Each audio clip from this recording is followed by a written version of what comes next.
الله يسأل ملك الموت: ألم تبكي مرة وأنت تقبض روح بني آدم؟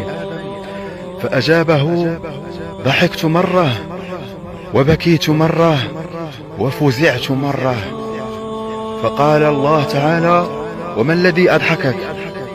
فقال ملك الموت: كنت يا الله أستعد لأقبض رجلا وجدته يقول لصانع أحذية: أتقن صنع الحذاء، أتقن صنع الحذاء، ليكفي من اللبس سنة.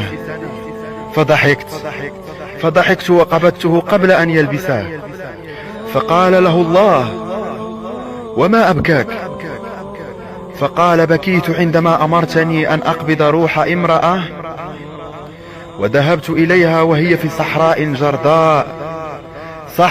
جرداء، وكانت تضع مولودها، فانتظرت حتى وضعت طفلها في الصحراء الجرداء، وقبضتها وأنا أبكي لصراخ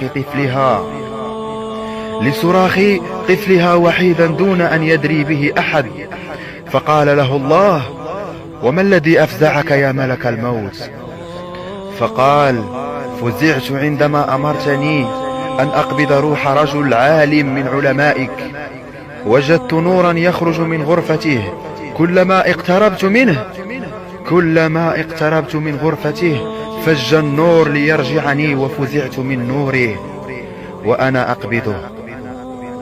فقال له الله: أتدري يا ملك الموت من هو الرجل الذي فزعت منه؟